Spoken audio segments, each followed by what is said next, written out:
राजा का सफ़ेद हाथी जातक कथा। आज एक और नई जातक कथा राजा का सफ़ेद हाथी मैं लेके आया हूँ। नमस्कार दोस्तों, हेलो बच्चों। कहानी को आप ध्यान से सुनिए, बहुत इंटरेस्टिंग स्टोरी है, आपको अच्छी लगेगी। राजा का सफ़ेद हाथी। एक बार की बात है, एक बड़े जंगल के पास नदी के किनारे कई बढ़ई रहते थे।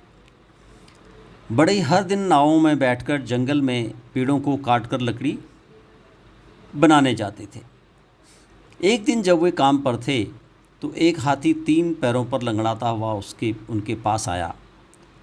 उसने एक पैर उठाया और बढ़ई ने देखा कि वह सूजा हुआ और दर्द कर रहा था। फिर हाथी लेट गया और लोगों ने देखा कि उसके पैर में एक बड़ा कांटा है। उन्होंने उसे बाहर निकाला और घाव को सावधानी से धोया ताकि कुछ ही समय में वह फिर से ठीक हो जाए। इलाज के लिए आभारी, हाथी ने सोचा, इन बढ़ियों ने मेरे लिए इतना कुछ किया है, मैं उनके लिए उपयोगी मुझे होना चाहिए। तो उसके बाद हाथी बढ़इयों के लिए पेड़ उखाड़ने लगा। कभी कभी जब पेड़ काटे जाते तो वह लकड़ियों को नदी में लुढ़का देता। दूसरी बार वह उनके लिए उनके औजार लाता और बढ़ई उसे सुबह, दोपहर और रात भर अच्छा खाना खिलाते थे हाथी को। अब इस हाथी का एक बेटा था जो पूरी तरह से सफ़ेद था, एक सुंदर मजबूत बच्चा। बूढ़े हाथी ने खुद से कहा, मैं अपने बेटे को जंगल में उस जगह ले जाऊंगा जहां मैं हर दिन काम करने जाता हूं, ताकि वह बढ़ई की मदद करना सीख सके, क्योंकि मैं अब जवान और मजबूत नहीं रहा। तो बूढ़े हाथी ने अपने बेटे को बताया कि जब वह बुरी तरह से घायल हुआ था तो बढ़ई ने उसकी अच्छी देखभाल कैसे की थी और उसे उनके पास ले गया।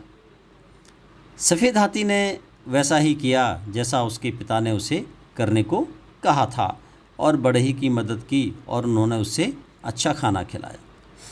जब रात को काम खत्म हो गया तो छोटा हाथी नदी में खेलने चला गया। बढ़ई के बच्चे उसके साथ पानी में और किनारे पर खेलते थे। उसे उन्हें अपनी सूंड में उठाकर पेड़ों की ऊंची शाखाओं पर रखना और फिर उन्हें अपनी पीठ पर चढ़ाना पसंद था। एक दिन राजा नदी के किनारे आया और उसने इस खूबसूरत सफ़ेद हाथी को बढ़ई के लिए काम करते देखा। राजा ने तुरंत हाथी को अपना बना लिया और बढ़ई को उसके लिए बहुत बड़ी कीमत चुकाई। फिर अपने साथियों बच्चों पर एक आखिरी नज़र डालने के बाद सुंदर सफ़ेद हाथी राजा के साथ चला गया। अब राजा को अपने नए हाथी पर गर्व था और जब तक वह जीवित रहा उसने उसकी सबसे अच्छी देखभाल की। तो ये जो सफ़ेद हाथी था वो अच्छा था काम करने में, इसलिए राजा को वो पसंद आ गया। राजा उस सफ़ेद हाथी को ले गया। ये छोटी सी कहानी थी। ये कहानी हमारी यहाँ पे समाप्त होती है।